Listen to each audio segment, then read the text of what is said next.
Welcome to Passive Aggressive Income. This program may contain strong language.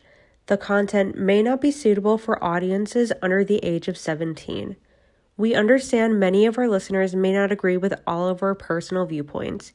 We in no way, shape, or form mean to be offensive to anyone. Our show notes will provide all of our source material included for each episode. Now let's get passive aggressive. Hello, and welcome to our first official episode of Passive Aggressive Income. We are your hosts. I'm Mims, and this is Lexie here. On this first official episode, we're going to just introduce ourselves, let us basically explain our lives to you. So we're going to just do a deep dive right off the bat. Are you ready, Lexie? I'm ready. Okay. So like I said, my name is Mims and I am 27 years young. I am a Latina living in the Midwest. So I am from Guatemala. Well, my roots are. I was born in Chicago and I was raised in Wisconsin, and I basically never left. So that's a little bit about me.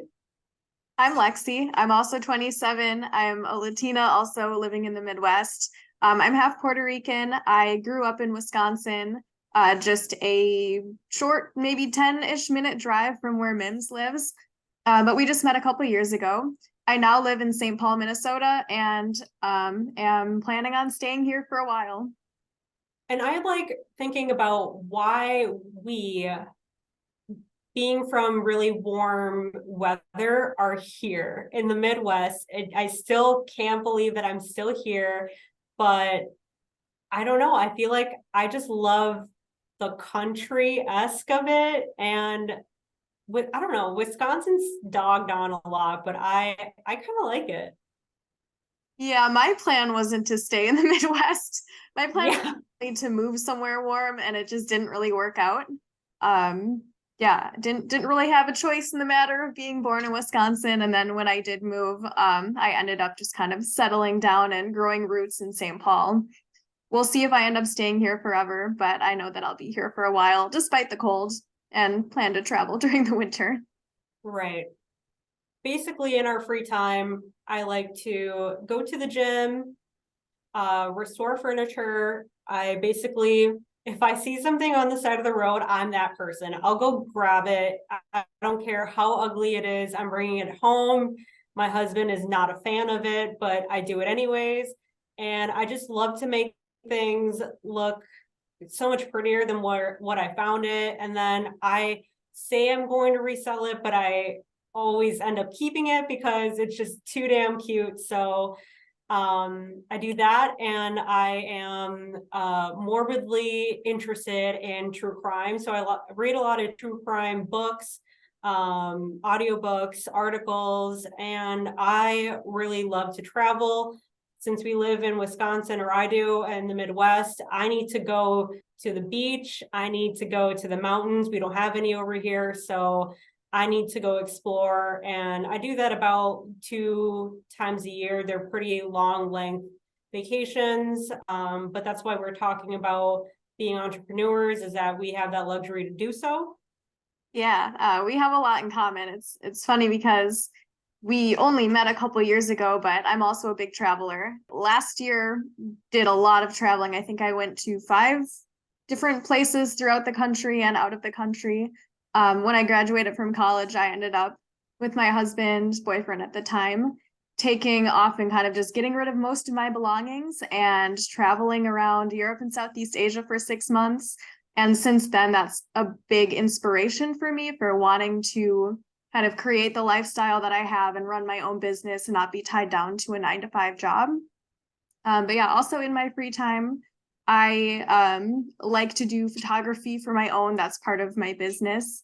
I am a big reader. I really like to read fiction of all kinds and live a pretty active lifestyle. I go bouldering multiple times a week, do yoga, and yeah, just I kind of like doing a little bit of everything and being involved in like a lot of different areas of life to keep things interesting. Yeah, you definitely are a very interesting person. And like the coolest way when I heard about you and your excursion, when you went like just basically going like to country, I was like amazed. And I'm like, I have to do that in my life at some point. So claps to you and your hubby for doing that. And now a lot of people have the balls to do that. So Mm-hmm. right on. Yeah. Yeah, and it's so easy to do it when we were like sort of in a transition phase of life between going to school and then like getting real adult jobs and settling down. But since having that experience, I knew that like that's something that I wanted to do periodically throughout my life. So that's kind of where we are here, and a lot of that I'll be talking about with this podcast, and kind of how I've wanted to create that lifestyle and how we're able to do it and not just being tied down to like your regular 40-hour week. Yes. So I have a degree in paralegal studies, which I worked for a law firm, or two different ones. And the second one, I did not love it. It was not a good fit for me. And that kind of put like a sour taste in my mouth from that experience. So I kind of just like made several different career changes. I don't use my degree currently, and I don't foresee myself using it anytime soon. So I basically just work for a trucking company, which is like super random for me. Like nothing to do with what I went to school for, nothing to do with my passions. But I get to work part-time, and I get to work part-time from home. So I love it. I have never have like a more healthier work-life balance. And I'm just, I don't know. I love it. I love where all the pieces fall into place for my life. So, degree or no degree, I'm here, I'm doing it. So yeah.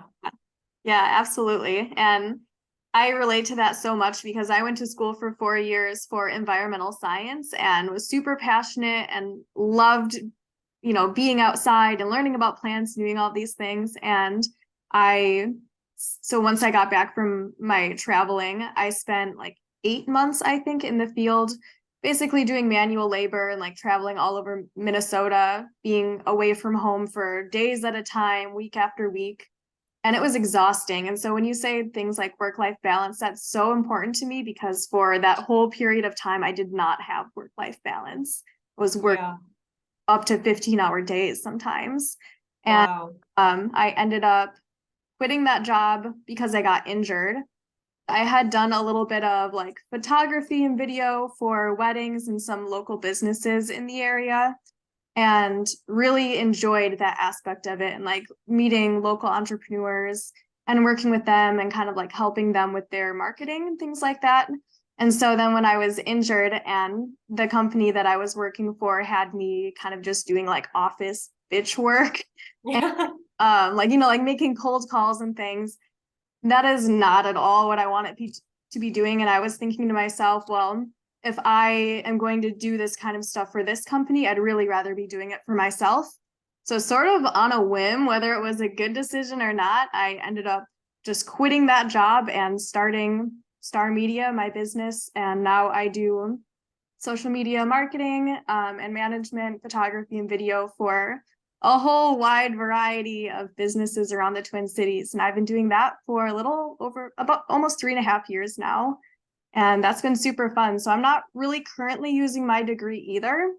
I definitely don't regret getting my degree because I feel like I learned a lot and like grew as a person and understood more how to be a professional in this type of setting. But yeah, when it comes down to it, I'm not using my degree either, but I am really enjoying where I'm at in life too.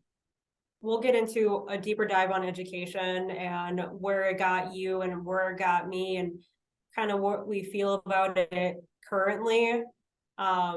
Because I'm very opinionated when it comes to that.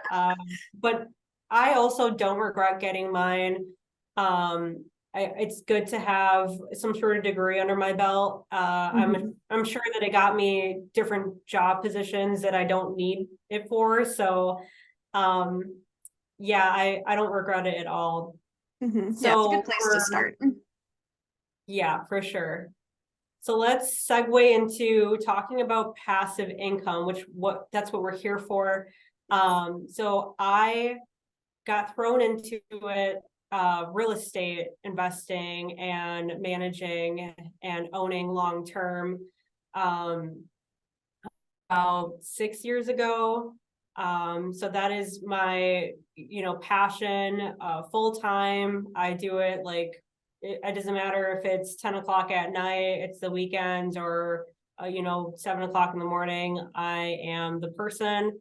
I also love making jewelry. It's just kind of like an expression of art. I blast my indie music and I go to town. I go pick flowers outside and I press them and I make it look real pretty. And I've made some money doing it. So that's a form of passive income. And podcasting. I've done another podcast that I can plug later. Doing this one. I have another one that is going on right now as well. And, you have your ads for that. You have your Patreons, you have subscriptions, you have different things, your own YouTube channel, and you can definitely make money if you do it right. Yeah, that is definitely something that I'm hoping to explore as a new form of passive income as we start this podcast as well. For passive forms of income that I have currently, I'm also in real estate, which is actually in a roundabout way a tribute to you, Mims, because you were a big inspiration for my husband and Alex and I buying our first property and choosing to purchase a duplex over a single family home. So we currently have 2 duplexes, one that's sort of operating as a triplex that we currently live in, that we are making great money from. And then on the side, I also have a passion project, which is through my photography and selling prints of my photos. I take pictures for other people and other businesses all the time. And so being able to do something like that for myself, where I can just edit the way that I want to and write stories about my pictures, is really therapeutic for me. And have also made a little bit of money selling my prints that way too. That's great. I love when somebody is really passionate about something and they make money off of it, because we can do both. Right. Yeah. And that's the thing too. It's like, I've heard so many times people say, well, don't go into business doing something that you love because you'll start to hate it. But I really don't find that that's true for me. I don't feel like my passion for photography or video has been reduced at all, but by having this like side project, it's just a way for me to like get my own creative juices flowing that helps me like stay motivated in my actual like work life. And I think that's kind of, whoever said that kind of gave you bad advice, because I know a lot of jobs that I've had that I was not passionate about at all. And I was just burnt out for somebody else's company. I was not happy. I brought that home. So that just bleeds into everything else. And if my passion is 24/7, then that should create, a good atmosphere 24/7. So I don't really agree with that, but to each their own. Yeah, I agree with you too. I mean, yeah, I think if we can do the things that we love all the time, then like what better way to live? Right. And I think that's why people are artists. They paint, they start off because they have that creativity, they have that passion for it, and then they grow and they skyrocket. Singers, obviously you have to have a passion for it. So if you can do it and you can make it awesome, then go the distance, because other people have the mentality that you shouldn't do the things that you love to do as a career. And that means that if you do have that passion, you do have that drive, you could be the person that makes it. So yeah, and doing something that you love all the time and for a living, that's how you build like the happiest life. And I found that living a more like non-traditional type of life has brought me a lot more rewards and satisfaction for my day-to-day than working like a 9-to-5 job doing something that like is not the right fit for me. So I think you're preaching. Listening. Yeah, just don't listen to what anyone else says. If you feel like there's something that is right for you, that maybe is not like the traditional way of living, then, you know, just do it anyways and see how it goes. Yes. So let's give our listeners a little bit of background of how you and I met, because I feel like that's maybe relative. I don't know, take it or leave it. You and I have a really dear mutual friend, and I love her to death, and I know that you do too. So we met at her bachelorette party, and that was such a blast. And you and I like clicked, I think. Yeah, immediately. I think we kind of like latched on to each other during that party. Yes, I was like, I clicked with her. I hope she clicked with me, but you know, we shared a room, so yeah. Yeah, I just feel like we had so much in common right off the bat. I mean, so many things like, I don't know, like, well, real estate now, that wasn't something that we had in common back then, but we're both very short, barely above 5 foot tall Latina living in the Midwest. You're the only other person that doesn't make me feel like such a tiny person. So thank you for 5'1.5". 5'1". Oh, I got the half inch on you. Yeah, you do. Yeah, you Fair do. for me. Yeah, but it's kind of freaky how much you and I have in common. Like when you were talking before about your passions and everything else, I kept thinking to myself, man, you and I just have too much in common. It's like crazy. I know. It's too bad when I lived in Wisconsin, like so close to you, that we didn't even know each other then, because now we have like this 4.5 hour distance, but. Right. Yeah. So let's talk about that. So we are both Latinas, like we mentioned before. Have you been to Puerto Rico?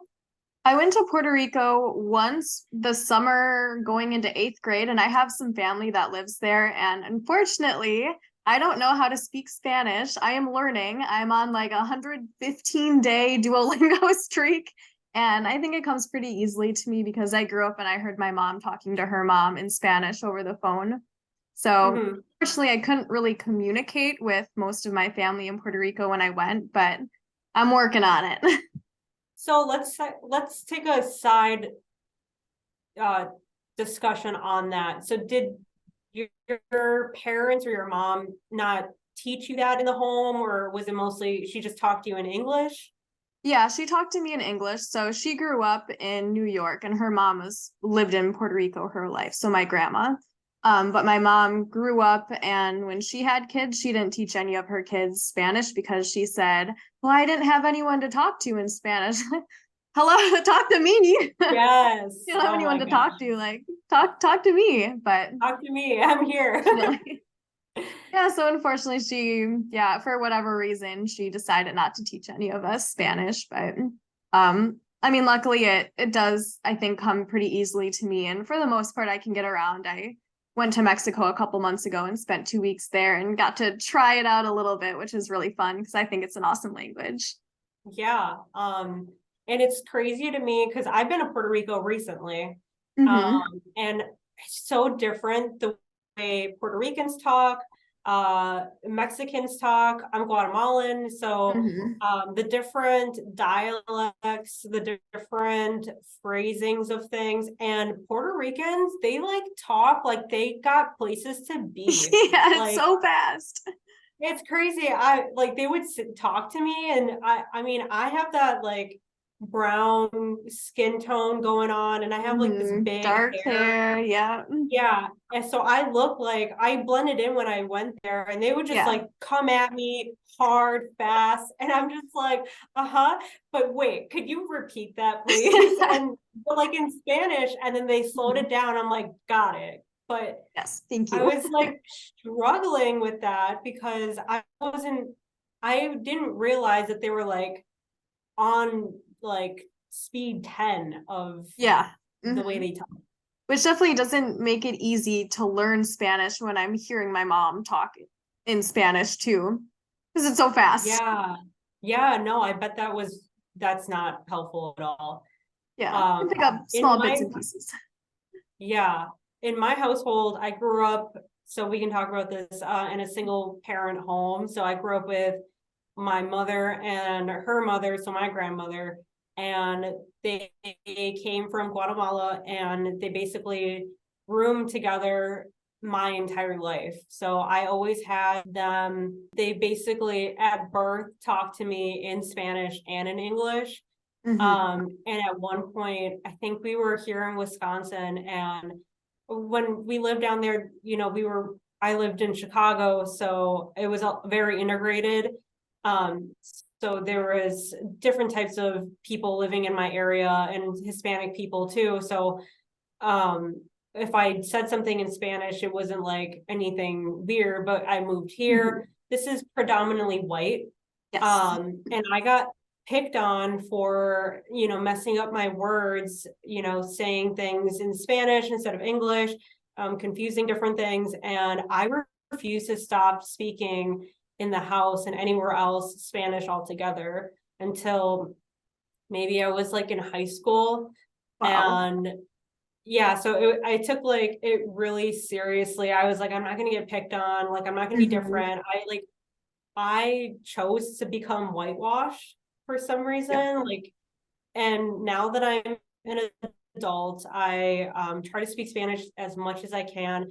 And because there is a difference, like for people that speak it every single day, I have like an American accent. And to me, I don't like that at all. So I get where you're coming from, where you're like trying to learn and you're trying to like perfect that. I also am native in that, and I'm always trying to perfect it too. Yeah. And I think I'm so proud of you now as an adult for like taking back your culture and speaking Spanish and trying to improve. And that's something that I feel like I struggle with a lot as a Hispanic person who, other than like in the summer when I get really tan, I am super white passing. And I don't know Spanish. And so I just, I feel like I have this struggle where I'm like, feel disconnected from my culture. And now also as an adult, I want to, try and reconnect that way and like learn Spanish recipes and do things. And that's not, like being picked on for looking Hispanic or speaking, improper English is not something that I've ever had to deal with. And I totally feel for you, but I think that it's amazing that you're doing your thing and you're taking. You too. I am ready for whenever you're going to cook those Hispanic meals. I'm living for that. So let's talk about other things that we have in common. So we're both entrepreneurs, as we talked about. We have different sources of passive income, different streams that we dabble into. Do you want to talk about your upbringing a little bit? Yep. So I grew up and my parents were together until I was 5. They got divorced and then I lived pretty much predominantly with my mom. And as I got older, I lived with her like full time. And now since don't have a relationship with my dad who is white. And yeah, so I totally get where you're coming from of having like that close like family maternal relationship. And the struggles of not really having two parents that are there for you all the time. And it's definitely as you grow and start new things in life, like starting a business or starting a new hobby, you haven't had like the support system that a lot of people do who grow up in a 2-parent household. And that's not to say that there was any failings from one parent that like our moms didn't do enough, because I know, at least for me, my mom did everything that she could, but it is different and it kind of makes you think twice. And when you see like the traditional families, it kind of just hits differently, I guess. It does. Like I see other people and how they treat their kids in a two-parent household and how different I lived. And like I even see it with my husband, and he has amazing parents that have always stuck by him anytime that he's needed anything. I'm not saying like financially, I'm saying emotionally, just being a support system. They have been there. And that's, to me, I was like, wow, this is amazing. And to him, it was like, that's life. It's just normal. Yeah. I Um, definitely have friends who have grown up that way, where it's just like everything's great and everyone gets along and they get together for family game nights. I'm like, what's that like? You want to spend time with your family? Yeah. No, I don't relate to that at all. just now as an adult, I've strengthened my relationship with my father, who has not lived in the same state as me throughout my entire life. So I definitely have had that. But we can talk about that more whenever it pops up. So other things that we have in common, which is really funny, A is surprising amount. yeah, living that childless life. You know, Yes. we're on that journey of not wanting to have kids. I don't want kids now. I'm probably not going to want kids when I'm damn near 30. Okay, so I feel like if that clock was like in me, it would have like struck already. It would have happened already. And yeah, people still say, oh, well, you'll change You're your young. No, it's been like well over a decade now, and I have not changed my opinion. I don't see it happening in the next couple of years. And we're not baby haters. I love kids. All of my friends, or the majority of my friends, have babies, children, and I am like auntie. I love on them. I buy them things. I'm there. Like once they're older, I'm gonna teach them things. So it's not like we aren't there for kids or for people that have kids. It's just not our path. Yeah, and then we have our fun, and then we give them back, and it's great. Yes, we're like, I'm done. Yeah. Yeah, and I think that the whole like living without children and not planning to have kids has really set us up for living a life that is full of all sorts of hobbies and businesses and different types of passive and not so passive income and traveling and all of that. And I think that's another place that we connect really well, is because we have this extra time that's not spent towards dedicated people, other small children, is we get to spend that in other ways for us. That's exactly right. And then just a few more things. We both are really active. We have active lifestyles. We are living that sobriety life. Yeah. Which is awesome. I don't ever hear that. And mine was the most recent decision. I'm actually closing in on a year soon. Yay. But it's hard. Nobody tells you how hard it is. Well, especially growing up in a place like, smallish town, Wisconsin, drinking is part of what people do. That is the after work, go get a drink. Encouraged. Yeah, let's go party.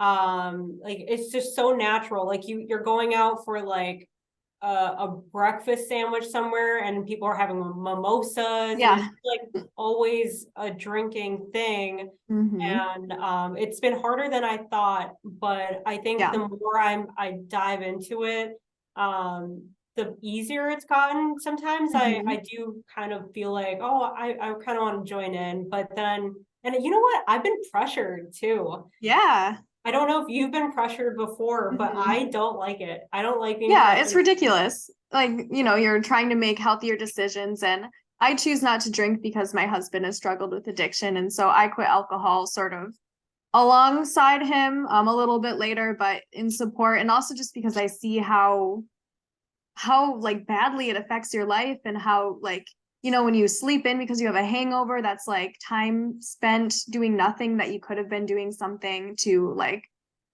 make a positive difference in your life and make healthy choices. And I think because of that, especially because I'm not like, I haven't struggled with addiction myself, people see it as like, oh, well, you can have a drink, right? It's like, well, I don't want to. Right. And like, it shouldn't be something that you force on people. Like if somebody's saying, I'm not drinking, it shouldn't be like, well, let me try to get you to drink. Yeah. It doesn't work that way. It should just be no questions asked, just accept it and move on, or say, can I get you something else? Yeah. It's not like whenever you hang out with somebody and it's like, oh, you don't want some crack? Oh, are you sure? But you want some later, right? But it's crack. Everybody does crack. Like everyone's doing it. Everybody's doing it. I don't care. And then lastly, we're married to amazing white men. Yes. I just got to mention that we both have winners. We both have strong, awesome, loving men, and I'm here for it. Yes. Yeah, they are the best. Shout out to them. Shout out to them.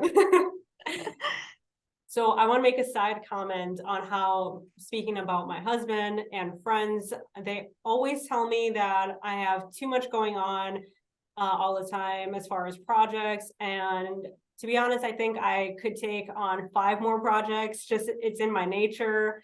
And since I have chosen that no kid life, I have that extra time slotted out for the projects that I have going on. But I have like a level 10 that I'm always on. I make it work. I don't know why, but it's just in my nature. Yeah, I can agree with that too. When I tell people, oh yeah, I'm gonna start a podcast, they're like, well, aren't you doing like your business and your photography and you're, really into climbing, and also you have like you're doing house renovations and you're trying to buy another property and all of these things. I'm like, yeah, but like I like these things. Like I like having a lot going on. That's not to say I don't enjoy a break sometimes, but I think it's really fulfilling living a life that way. I totally agree. Let's talk about how we claim that we came from humble backgrounds, because I feel like that's pretty important to talk about and for our listeners to know, so that they know that we didn't just come from money and we didn't have anything handed to us. Right. And that we have worked at what we've wanted and what we have now, and we have kind of like some steps that we know ourselves through going through it. So yeah, do you want to dive into a little bit about how you came about? Yeah, I can start. So I grew up from a family that didn't have money. I mean, I lived primarily with my mom, and her side of the family grew up poor in Brooklyn, New York, and they didn't really have anything. And my mom always wanted to provide us with a better life. And my dad, on the other hand, did come from money, owned businesses, and was successful for a while doing that. But once my parents got divorced when I was young, I never saw any of that. He kind of had all of his like fun toys and lived the kind of life that he wanted to live, but that didn't really translate to his children. And my mom, on the other hand, wanted us to have everything that she could provide for us. And so we ended up in a house that really, looking back, was probably not the best decision because she couldn't afford it. And I just remember always being worried about, well, are we able to stay in this house another month? Like, is my mom going to be able to pay the mortgage? And in addition to that, I never really grew up with someone that I could look towards who knew how to manage money properly. And I know that there's a way that you can live without a lot of money and still be happy and still pay your bills. And that was not really the situation that I had. And so growing up with someone who, didn't have the best money management skills, I think that really motivated me to want to live a life of security. And that's kind of why I now am sort of involved in a whole bunch of different things and have found like passive income and saving. And I tend to follow a like minimalist type of lifestyle where I don't buy things that I don't need and I don't like a lot of clutter. And I enjoy saving and really will only purchase something if I feel like it brings me a lot of value and happiness. And that's, I think, sort of in direct contrast to how I grew up. And so going forward, definitely the humble beginnings. I didn't have anything handed to me. I paid for school myself. I started working when I was 14 years old. Have bought my own like vehicles and, now bought my own houses without any help from family. And same with my husband, Alex's situation too. He's also like very money oriented and has that mindset. And so we really click on that, which has worked out well for us and has brought us to the successful place that we are today.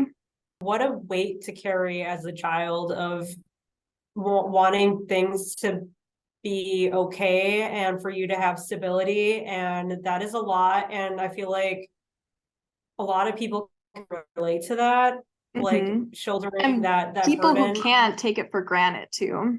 Yes, exactly. So that is a lot. And the growth that it's just leaps and bounds. Like you are in such a different place.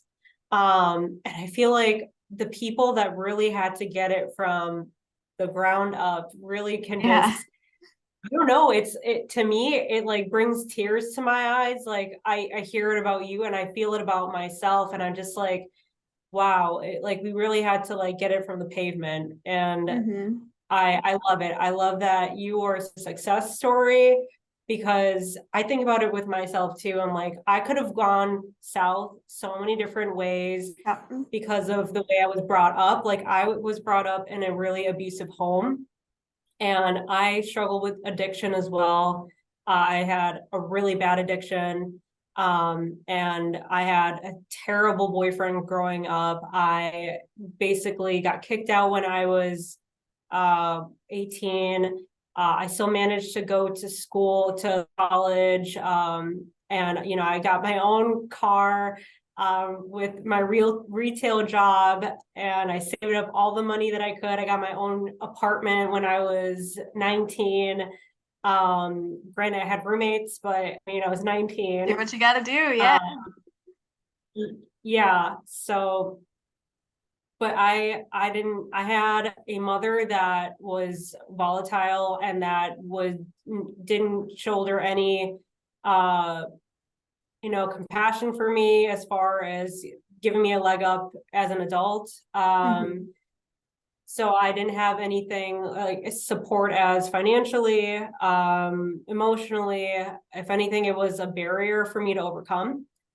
My father, when I was at that age, was kind of distant. And I was like pushing away because how reckless I was, like you see your kid and they're deep in drugs, uh, in a really bad relationship, and you kind of like don't know what to do. So, I mean, I don't fault him on that, but wasn't entirely always there for me. Yeah.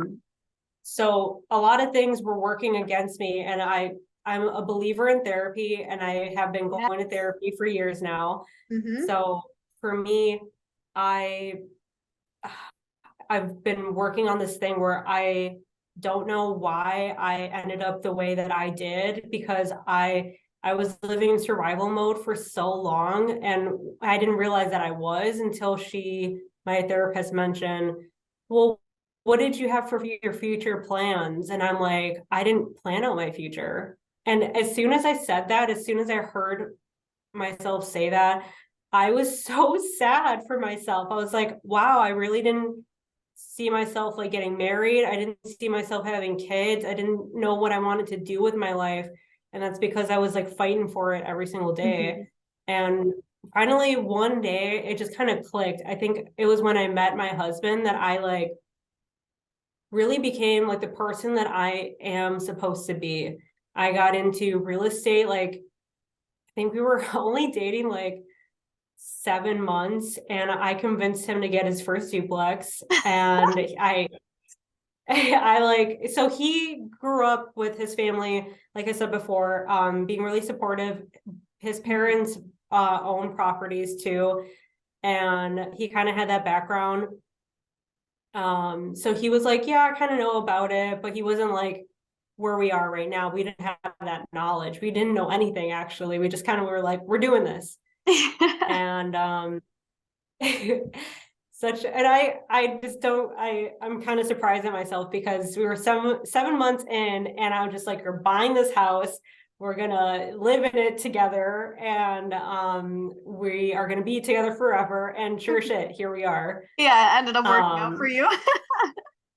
Yeah, I really did. So that snowballed for us. Once we got a taste of that, I got my duplex in my name. I got my first gift handed down to me from my grandmother, and I turned around and I sold. It was a mint Jeep, and I loved it. Everything, it had like 15,000 miles on it.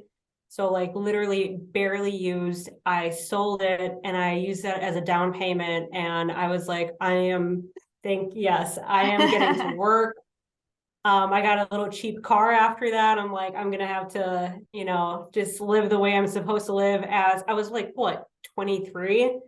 So didn't need anything fancy. I only had the loan for the mortgage. I didn't have any other loans like that.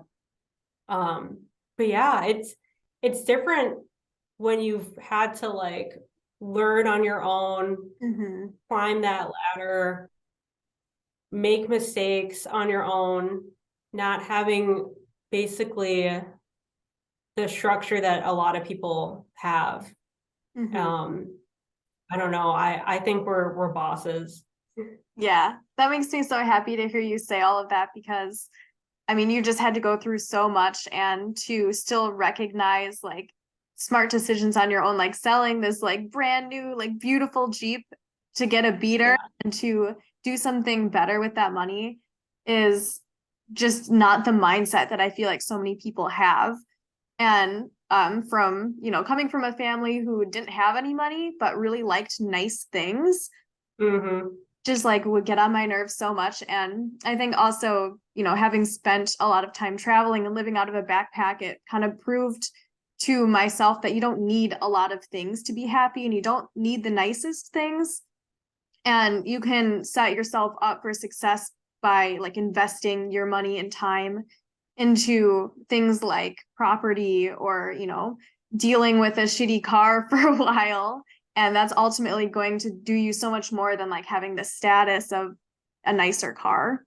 And yeah, just hearing all the things that you went through with your family and with addiction, and to see you come out on top is super inspiring. And that just makes me so happy. And I also like applaud you for, going to therapy and doing something about that.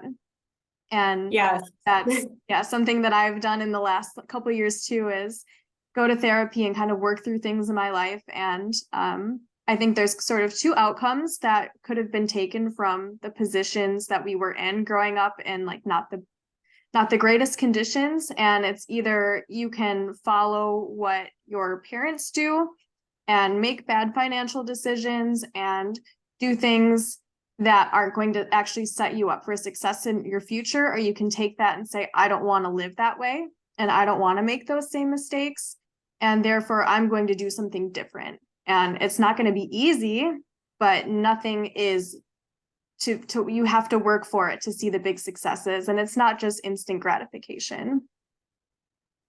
3 things, because you like boom, boom, boom, hit everything. I love it. Everything you just said. So that's the difference between people that work the 9-to-5 jobs. They want instant gratifications, where we are in the marathon.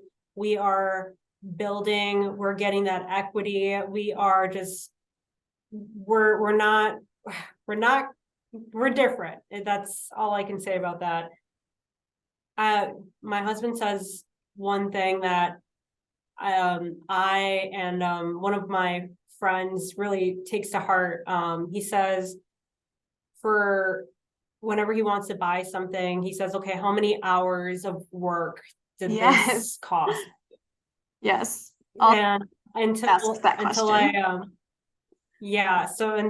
I put it that way of, okay, I spent 10 hours. Is it worth 10 hours? Is it worth 2 hours? Like how is it going to repay me? Like once you think of it that way, like my energy was put into this product, this whatever, is it worth it?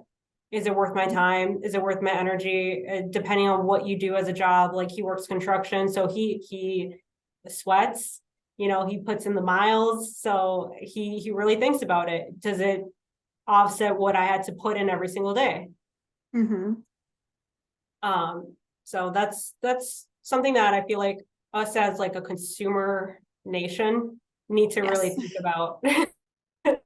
For sure. Yeah. I think, putting a value on your time, you can directly see how much of your time and energy and resources are going into this thing that, do you need? Is it really worth all of that time and energy and effort? Or is it, maybe something you can just move on from and still live a happy life? Right. Yeah. And I, even to this day, I can afford basically anything that I want. But I still go to the thrifts because I don't know, I'm really weird, but I love a good deal, and I thrift basically all my clothes. Me too. Okay, so I don't feel like thrifted. Thrifted. I love it. And I've gotten things with the tag still on it, and it's just like I don't need to go spend $20 on something because of or $30 or whatever, because it has a brand on it. Like I don't need, I can go to thrift and I find beautiful clothes all the time. I find things for my house all the time. Like it's just crazy to me how we're in a throwaway culture on top of being a consumer, culture as well. So it's, that's something else though. And from an environmental background too, buying things secondhand is really the most sustainable choice that you can make. And also the best choice for your pockets. So I 100% back you in that. Thank you. So we are going to wrap this up with what to expect from future episodes from this podcast. I am super excited to dive into all things real estate. Like I mentioned before, I am an investor. I have worked for a property management company, which I will not name, and personally manage my own properties to this day. I do all the leasing, the move outs, collections, all of that. Like I do it every day. And I can't wait to dish out all of the tips, tricks, and nuggets of knowledge that I have accumulated over the years that I've been doing this. I'm not in no way an expert. I know that people have way more properties than I do. I have put in so much more time than I have.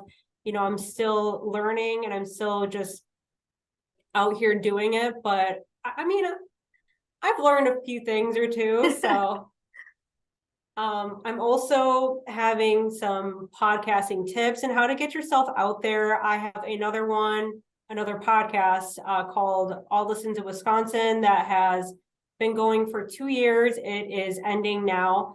And I've learned a lot of things. I've connected with a whole bunch of different people. I have talked to somebody from all the way from Australia. It's really just been an awesome experience, and you make money doing it if you do it the right way. So I'm really excited to talk about that. And basically, I am very opinionated. So I am excited to talk about all my personal opinions about education as far as what it is and is not taught in high school.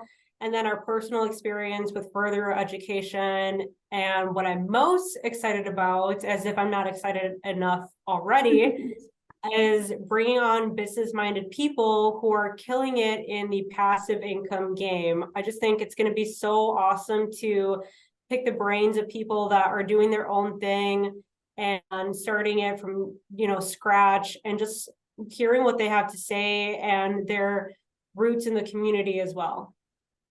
Yeah, all of that. Super excited about.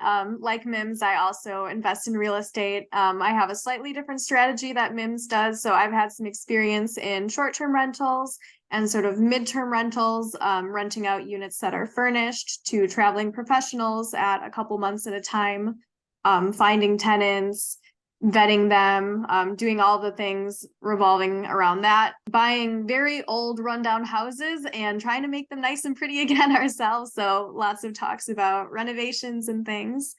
Those are my favorite. Yes, me too. We'll share some like before and after pictures and things on social media once we get more into that topic in future episodes. And then also just as an entrepreneur myself who sort of jumped into entrepreneurship and starting and running a business, I have also learned a whole bunch of things and made mistakes along the way. So I'm excited to share some of the things that I've learned on how to be successful and how to find clients and work with like-minded people that share the same passions as you, and just generally, making your life the type of life that you want to live. Whether that be like non-traditional or investing in these passive income methods. That's something that we'll definitely be sharing a lot about as in our title. And then, as someone who likes to live adventurously and kind of portray myself with tattoos and doing all the things,